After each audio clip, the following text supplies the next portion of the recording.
When I first met Natalie, it was nothing short of chaos.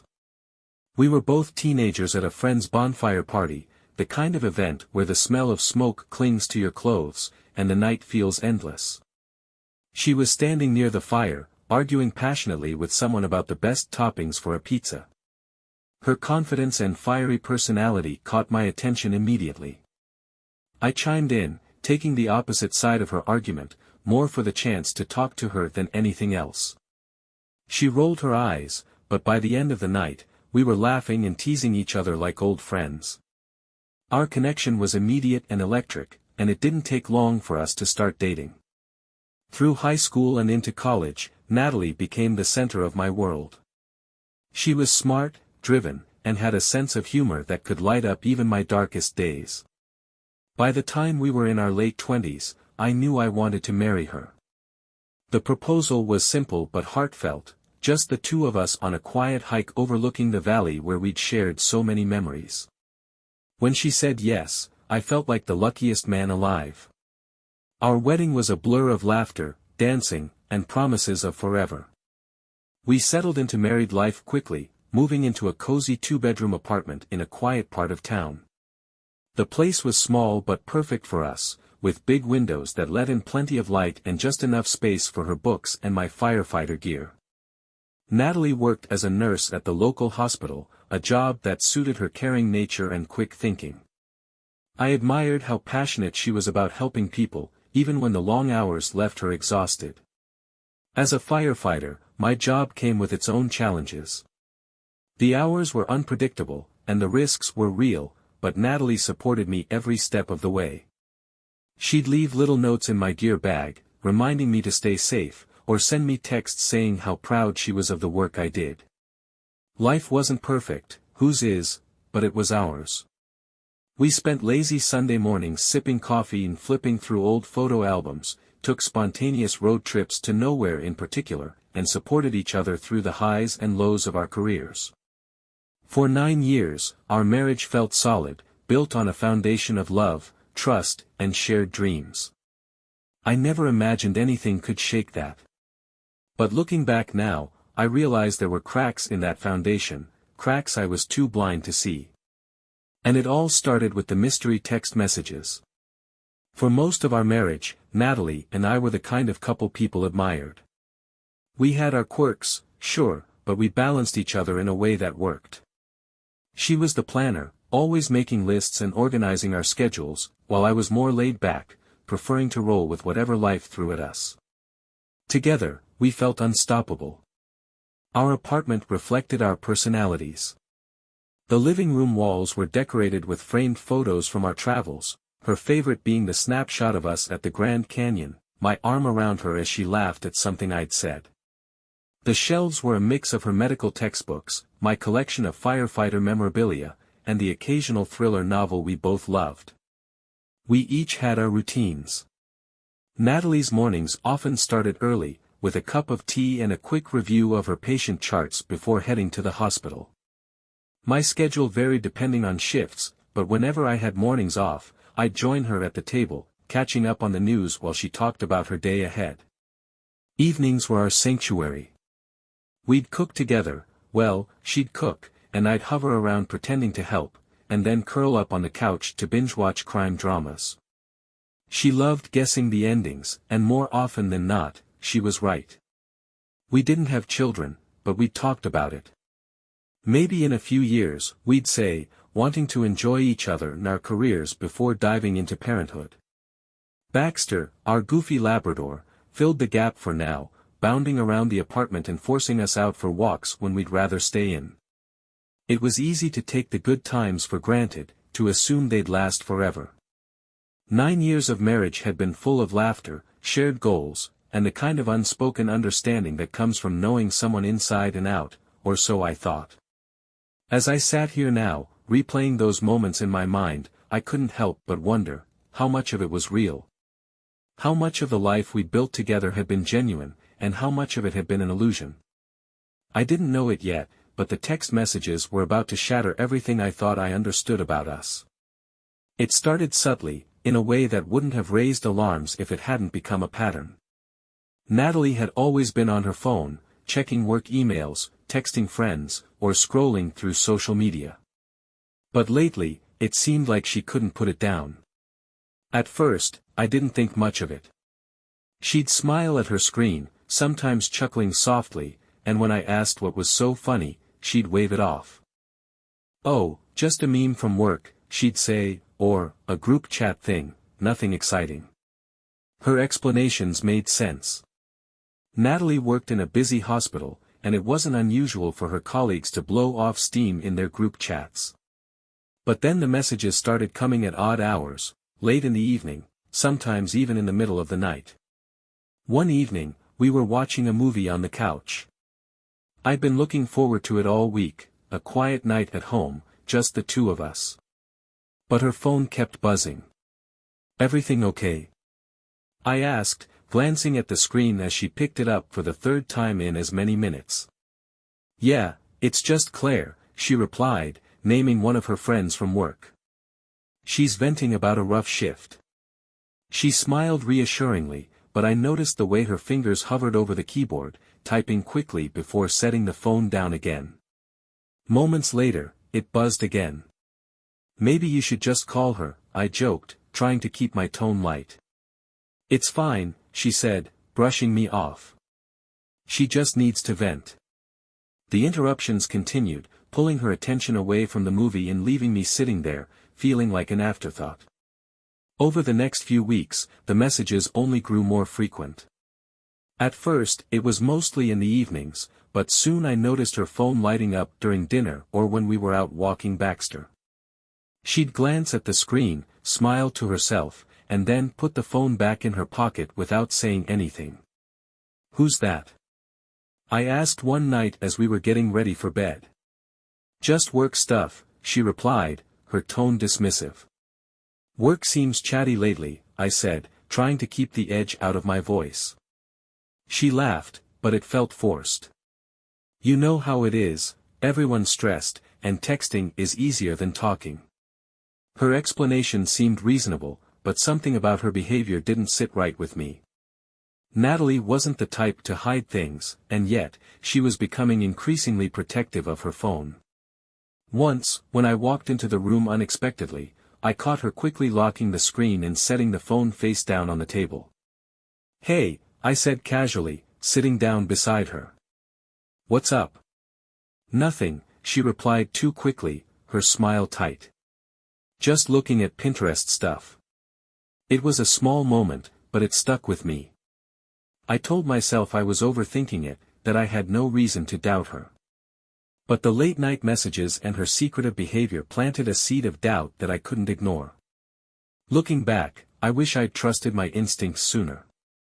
Those small signs were the beginning of something much bigger, something I wasn't prepared to face.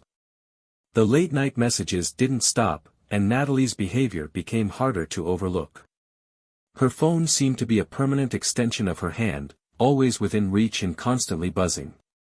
One night, as we sat across from each other at the dinner table, I couldn't help but notice how distracted she was. Her plate was barely touched, and she kept glancing at her phone, which she'd strategically placed just out of my line of sight. "You're not eating much," I said, trying to sound casual. She looked up, startled, as though I'd interrupted a private moment. "Oh, yeah. Just not that hungry, I guess." Her phone buzzed again, and she instinctively reached for it. This time, I couldn't hold back. "Who keeps texting you?"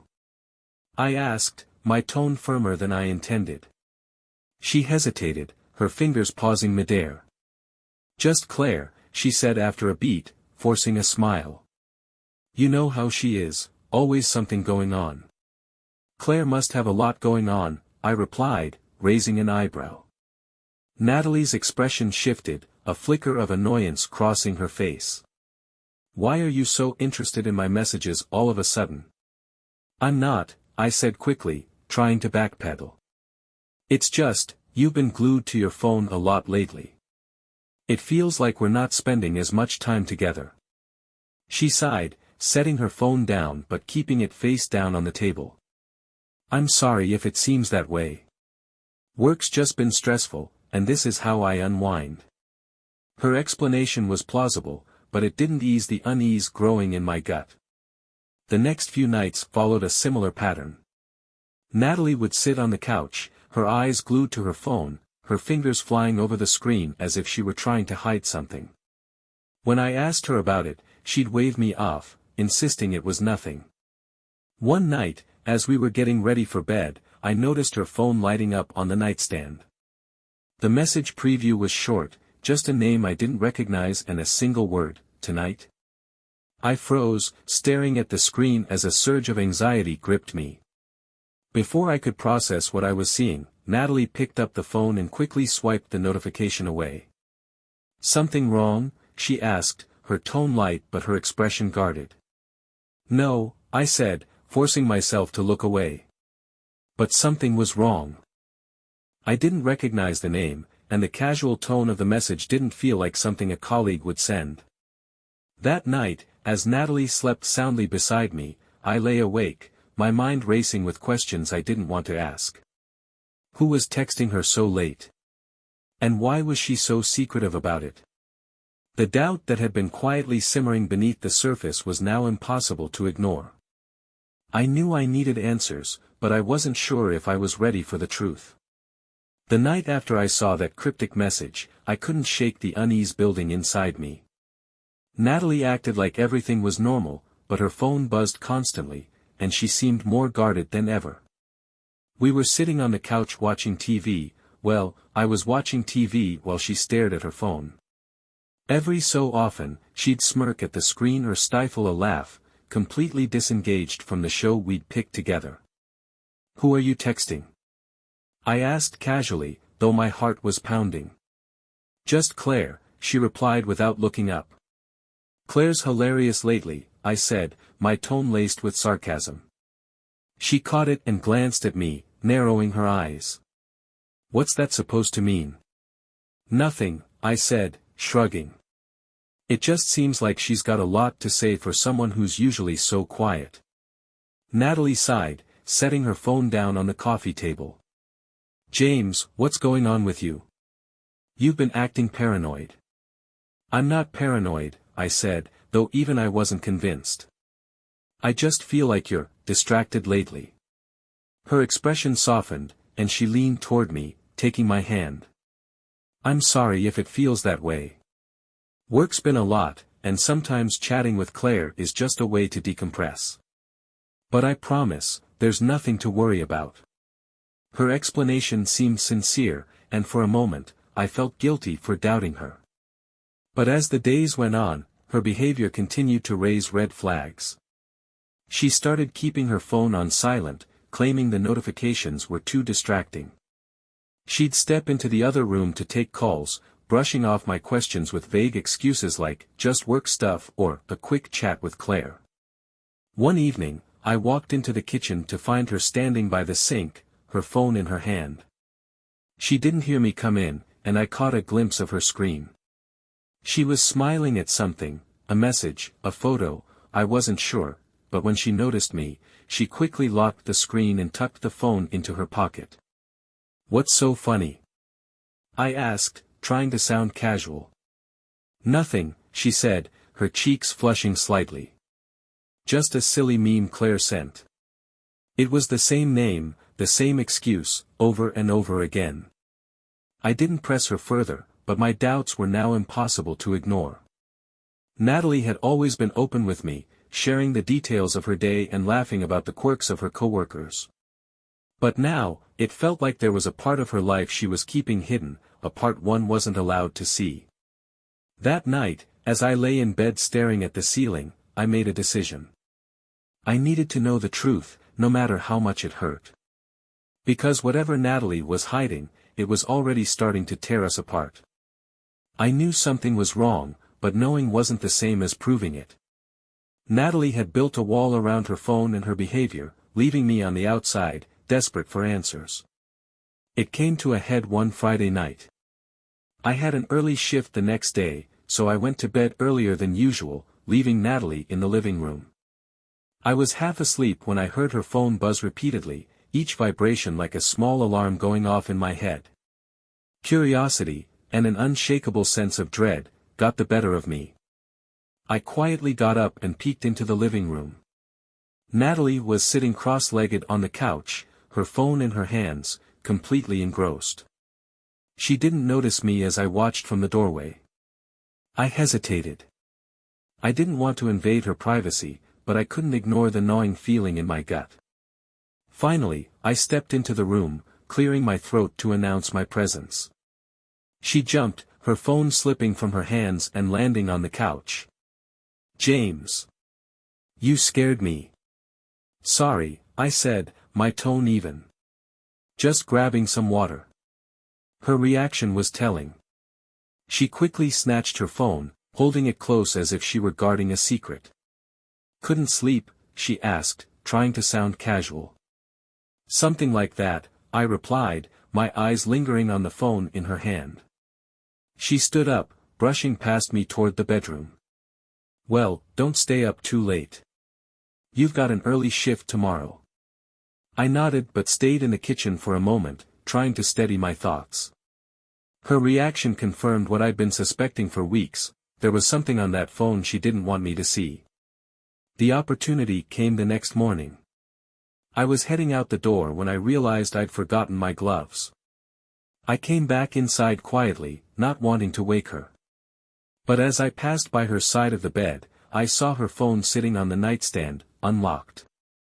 My heart pounded as I picked it up, hesitating for a moment before opening her messages. At the top of the list was a name I didn't recognize: Dr. Ryan. The messages were recent and frequent, with timestamps from late at night when she'd claimed to be texting Claire. My stomach churned as I scrolled through the conversation. "Last night was incredible. I can't stop thinking about it." "Me too. When can I see you again?" My hands shook as I clicked on the thread, each message more damning than the last. Flirty banter, inside jokes, and intimate details, things I thought were reserved for us. And then I saw it, a photo. Natalie, in the mirror of our bathroom, wearing lingerie I'd never seen before, her smile coy and seductive. The room spun around me as the reality of what I was seeing sank in. She wasn't texting Claire. She wasn't decompressing from work. She was having an affair. I felt sick, angry, and devastated all at once. The woman I'd built my life with, the person I trusted more than anyone, had betrayed me in the worst way possible. But the worst part? I hadn't even hit the bottom of the rabbit hole yet. The evidence on Natalie's phone was damning, but I still clung to a sliver of hope that maybe I was misunderstanding, that there was some explanation for what I'd seen. Deep down, though, I knew the truth. I couldn't confront her yet, not without seeing it for myself. The messages had mentioned a meeting that night, vague enough to make my stomach twist but clear enough to give me a plan. When Natalie left the apartment that evening, dressed more carefully than usual and giving me a casual excuse about needing to pick up something from work, I knew this was my chance. I waited a few minutes after she left, then followed. The drive to the hospital was nerve-wracking. My mind raced with possibilities, each one worse than the last. I told myself I was overreacting, that I'd get there and find nothing, but the knot in my stomach wouldn't let go. I parked across the street, keeping a low profile as I watched the entrance. Natalie walked in, her phone in her hand, typing furiously as she glanced around. She didn't look like someone running a quick errand. After a few minutes, a man emerged from the staff entrance, a tall, well-groomed guy with a confident stride. I recognized him instantly from the photo on her phone, Dr. Ryan. He smiled as he saw Natalie, and they exchanged a quick hug that lingered just a little too long. I sat frozen in my car, gripping the steering wheel so tightly that my knuckles turned white. I told myself to leave, that I didn't want to see any more, but my legs refused to move. The two of them walked together toward a side entrance, laughing and leaning close. I waited until they disappeared inside, then followed. The hospital was quiet, the sterile smell of disinfectant filling the air. I kept my distance, listening for their voices as I moved through the halls. Eventually, I found them in an empty break room, the door slightly ajar. I peeked through the gap, my heart pounding. Natalie was sitting on the couch, laughing at something Dr. Ryan had said. He sat beside her, close enough that their knees touched. "Are you sure about this?" she asked, her voice teasing. "Absolutely," he replied, leaning in. "I've been thinking about it all day." Before I could process what was happening, he kissed her. She didn't pull away. Instead, she kissed him back, her hands resting on his shoulders as if this was the most natural thing in the world. The scene felt surreal, like something out of a nightmare. I wanted to burst into the room, to demand answers, to make them see what they were doing to me, but I couldn't move. When I finally backed away, my chest felt tight, and my vision blurred with tears. I stumbled out of the hospital, barely making it back to my car before breaking down. The truth was undeniable now. Natalie wasn't the woman I thought she was. She'd betrayed me, and there was no going back. That drive home was the longest of my life. By the time I walked through the door, I felt numb, the weight of her betrayal crushing me. The life we'd built together, the trust, the love, the years of shared memories, had been shattered in an instant. And I didn't know how to begin picking up the pieces. The hours after catching Natalie and Dr. Ryan felt like a blur. I sat alone in our apartment, the silence deafening, replaying the scene over and over in my head. The image of her kissing him, the way she laughed with him like they were the only two people in the world, it was unbearable. When she walked through the door later that night, acting as if everything were normal, I couldn't even look at her. "Hey," she said casually, setting her bag down by the door. "You're up late." I didn't respond. "Everything okay?" she asked, tilting her head. I finally turned to face her, my expression blank but my voice trembling with barely contained anger. "How was work?" She hesitated, her smile faltering for the briefest moment before she quickly recovered. "Busy," she said, shrugging. "You know how it is." "Do I?" I asked, my voice sharper now. "Because it didn't look like work when you were sitting on that couch with him." Her face paled, and she took a step back. What are you talking about?" "I saw you, Natalie," I said, standing up. "I followed you to the hospital. I saw you with him. Dr. Ryan." The color drained from her face entirely, and for a moment, she looked like she might deny it. But then her shoulders slumped, and she let out a shaky breath. "James, she began, but I cut her off. "Don't," I said, my voice breaking. "Don't insult me by pretending you have an explanation for this. I saw everything, Natalie. Everything." She started crying then, her tears falling freely as she tried to reach for me. "I'm so sorry," she whispered, her voice thick with emotion. "I didn't mean for this to happen." I stepped back, out of her reach, my heart breaking all over again. "You didn't mean for this to happen. Do you even hear yourself? You've been lying to me for months, sneaking around behind my back, and you didn't mean for it to happen." "I was lonely," she said, her voice cracking. "You're always at work, and I felt like we were drifting apart. Ryan was just there. He made me feel seen." Her words felt like daggers. "So your solution was to destroy our marriage? To betray me with some guy from work? You didn't even try to talk to me, Natalie. You just decided I wasn't enough anymore." She sobbed harder, but I couldn't bring myself to comfort her. The pain, the anger, the betrayal, it was too much. "I can't do this," I said finally, my voice hollow. "I can't even look at you right now." I grabbed my keys and walked out the door, leaving her standing there, crying. That night, I drove aimlessly around the city, trying to make sense of what had happened. But no matter how hard I tried, I couldn't shake the overwhelming sense of loss. The woman I loved, the person I'd trusted with my heart, had shattered everything we'd built together. And I didn't know how to begin picking up the pieces. The following days were some of the darkest I've ever known. I avoided Natalie completely, either staying late at the fire station or crashing on a friend's couch. Every time I thought about going home, the image of her and Dr. Ryan together resurfaced, twisting the knife in my chest. Natalie tried to reach out, leaving voicemails and sending text messages, but I ignored them all. When I finally worked up the nerve to go back to the apartment, she was waiting for me, her eyes red and puffy from crying. "James," she began, stepping toward me as I closed the door behind me. "Don't," I said, holding up a hand to stop her. "I'm not ready to hear whatever excuse you're about to give me." Her shoulders sagged, but she didn't leave. "I know I hurt you," she said, her voice trembling. "I can't undo what I've done, but I want to fix this. Please, just tell me what I can do." I laughed bitterly, the sound harsh even to my own ears. "Fix this? How do you fix something like this, Natalie?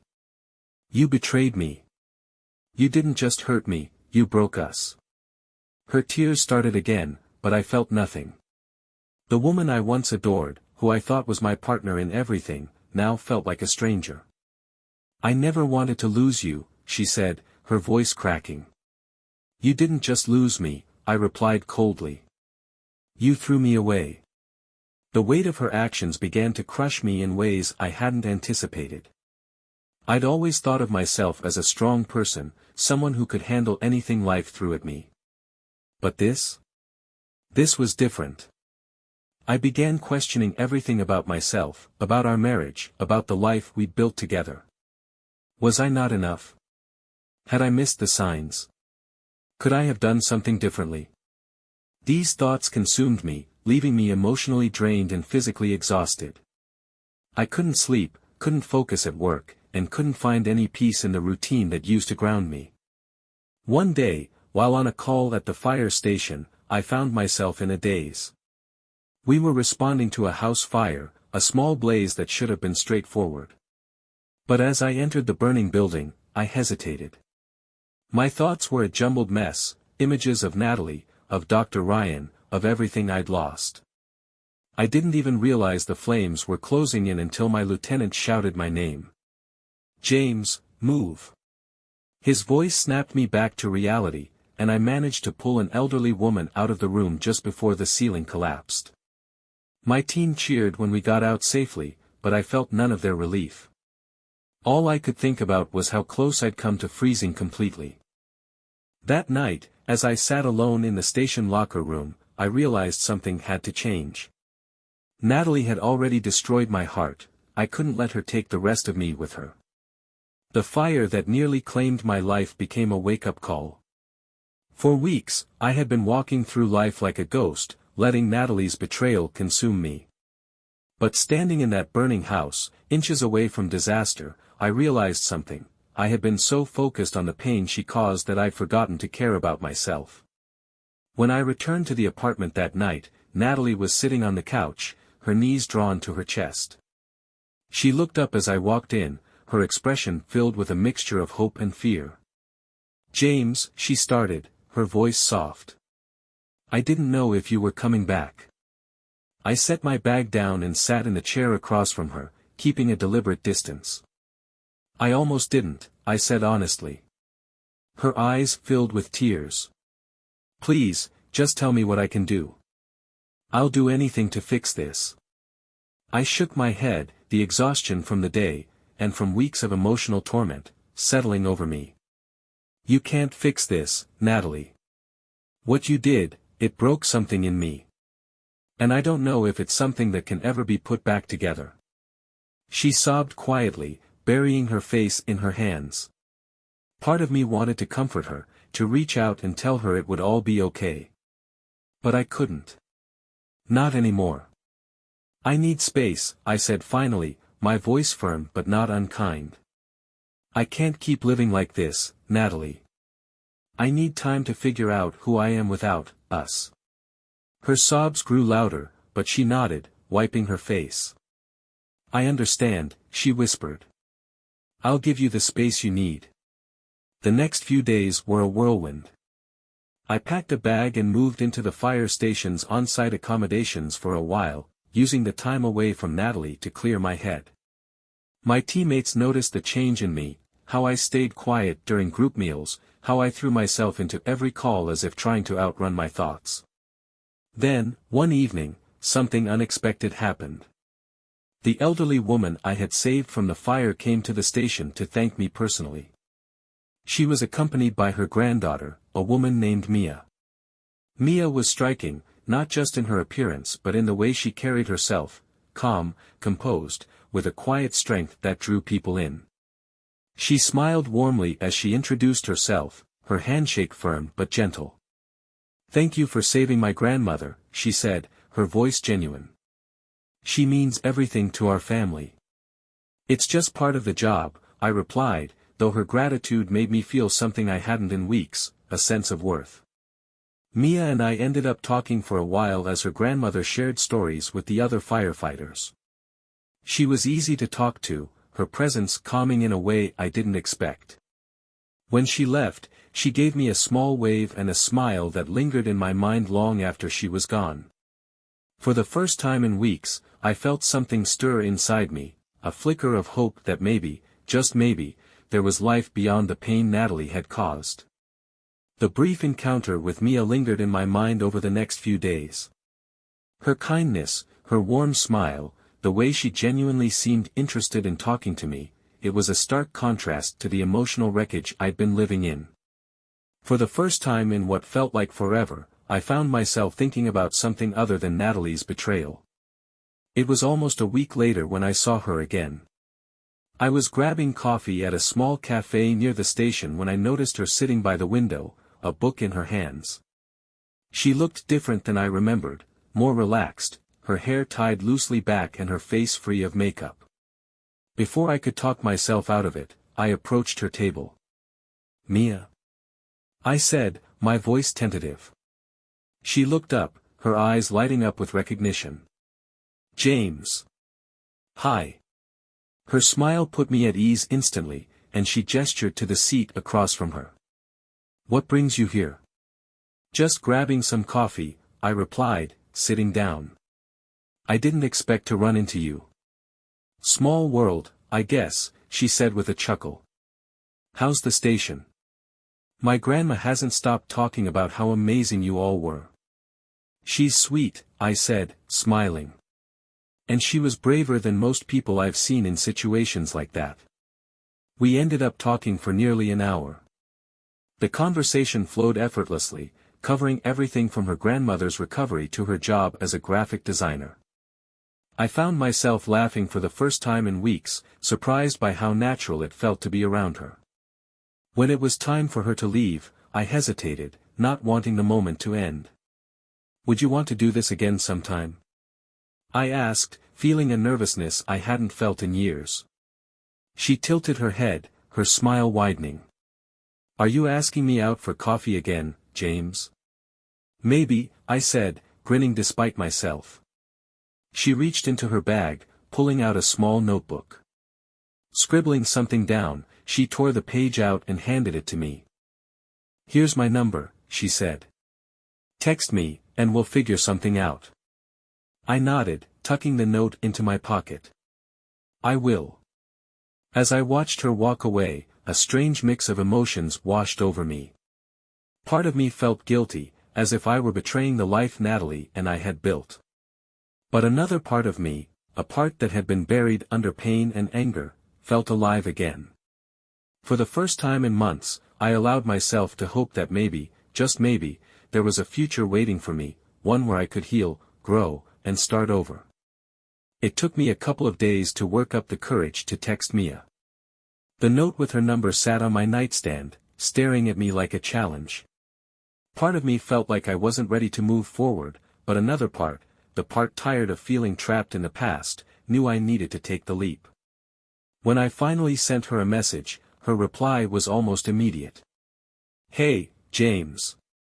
I was wondering when I'd hear from you." Smiling face with smiling eyes. "Coffee again?" We agreed to meet the following Saturday at the same cafe where we'd run into each other.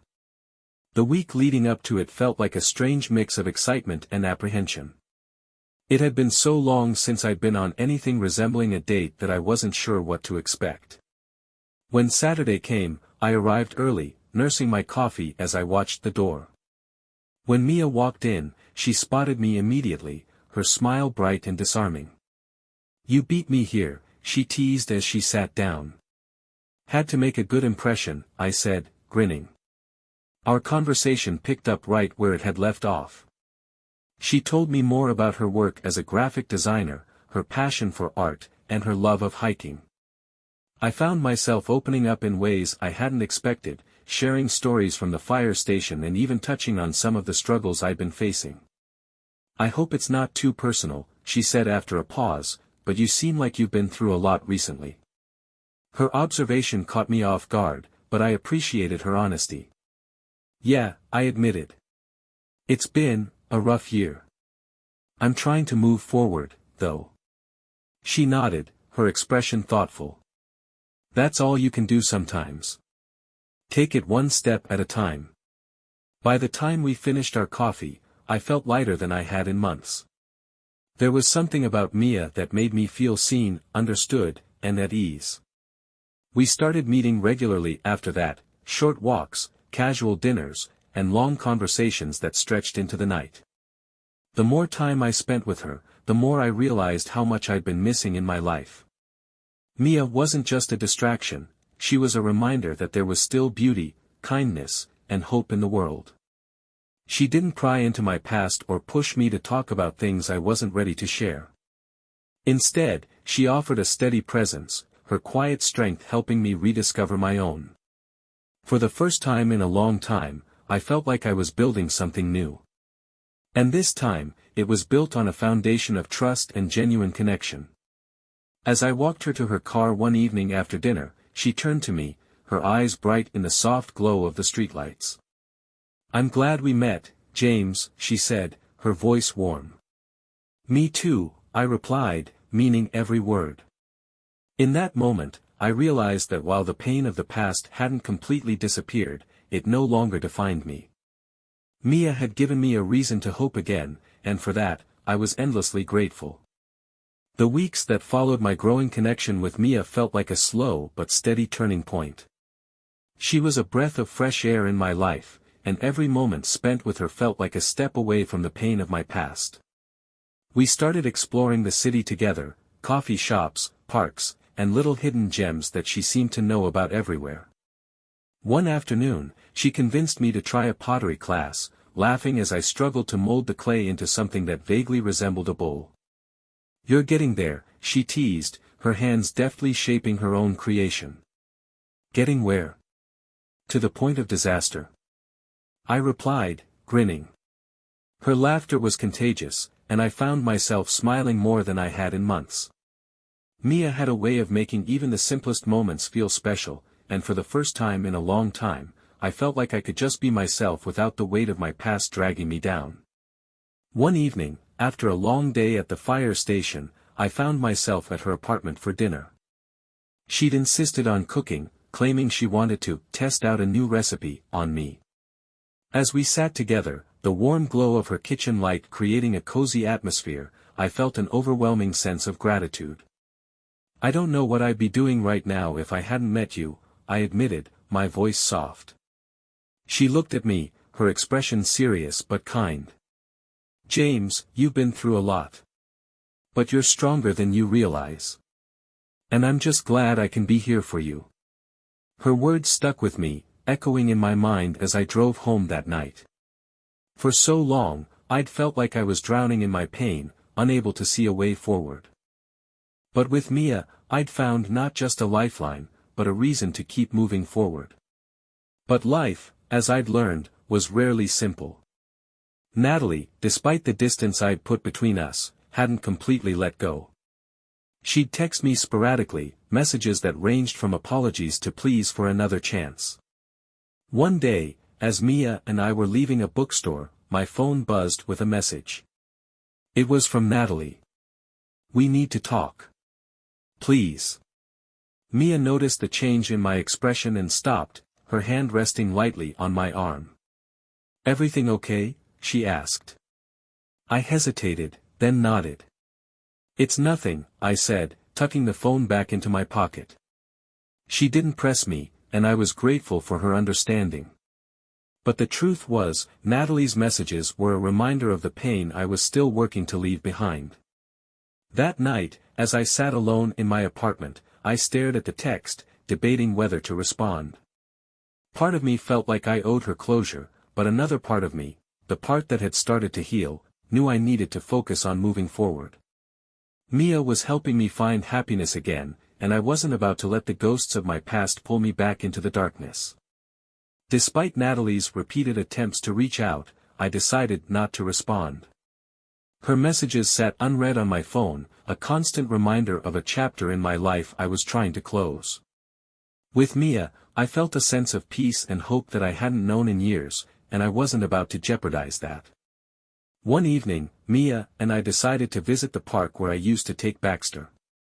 It had been months since I'd been there, the memories tied too closely to the life Natalie and I had shared. But with Mia beside me, it felt different, less like revisiting the past and more like reclaiming a part of myself. As we strolled along the path, the sun setting behind the trees, Mia turned to me, her expression thoughtful. You've been quiet tonight, she said gently. Is something on your mind? I hesitated, then decided to be honest. Natalie's been trying to contact me, I admitted. She wants to talk. Mia nodded, her expression steady. And how do you feel about that? I don't know, I said after a pause. Part of me feels like I should give her some kind of closure. But another part of me knows that no good can come from it. Mia stopped walking and turned to face me, her hands resting lightly on my arms. James, you don't owe her anything, she said softly. You've given her enough of your heart, enough of your time. It's okay to move on without looking back. Her words were exactly what I needed to hear. In that moment, I realized just how much I valued her presence in my life, not just as someone who brought me joy, but as someone who understood me in a way I hadn't thought possible. I'm glad I met you, Mia, I said, my voice thick with emotion. She smiled, her eyes warm. I'm glad I met you too. The days that followed were filled with small but meaningful milestones. Mia and I had our first official date at a cozy Italian restaurant, where we spent hours talking and laughing over pasta and wine.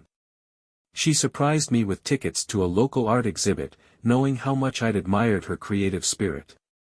Each moment with her felt like a step forward, a reminder that life could still hold beauty and connection even after so much pain.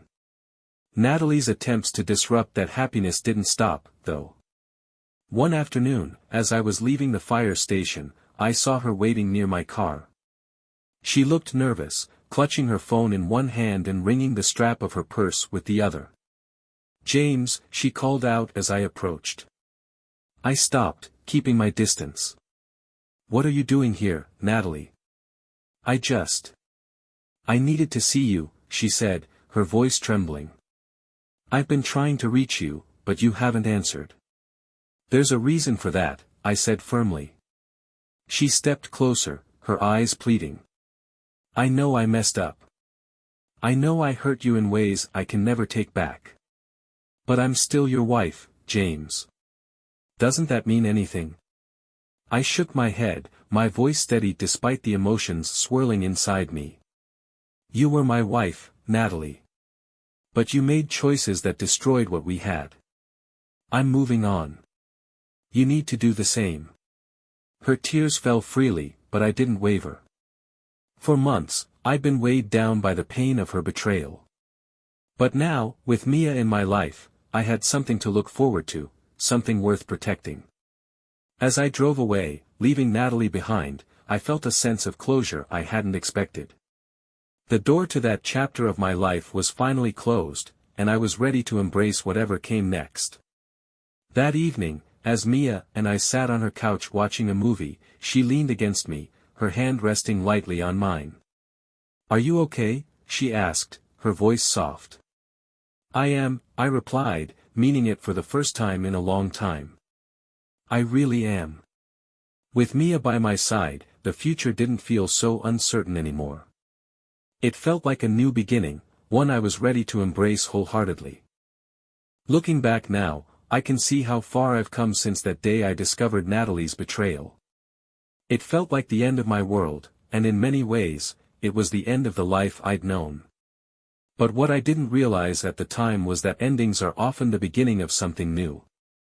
Natalie's choices broke me, but they also forced me to confront things about myself I'd been avoiding. They taught me the importance of self-worth, of knowing when to let go, and of choosing not to let someone else's mistakes define my future.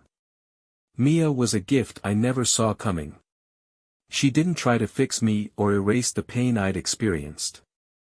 Instead, she stood beside me, helping me see the strength I'd forgotten I had. Her kindness and patience reminded me that even after heartbreak, love is still possible, and sometimes, it's even better the second time around. If there's one thing I've learned from this journey, it's that healing isn't linear. There were days when I felt like I was making progress, and others when the weight of the past threatened to pull me under again.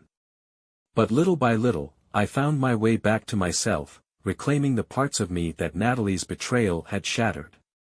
To anyone going through something similar, I would say this: it's okay to grieve. It's okay to feel lost, angry, and broken. But don't let those feelings consume you. There is life beyond the pain, even if it doesn't seem that way right now. The moral of my story? Sometimes, the people who hurt us the most teach us the most valuable lessons. They show us what we deserve, what we won't tolerate, and how strong we truly are. And when we're ready, life has a way of surprising us with new beginnings, ones that are brighter and more beautiful than we ever imagined. Now, with Mia by my side, I feel like I've been given a second chance, not just at love, but at life itself. And for that, I'm endlessly grateful.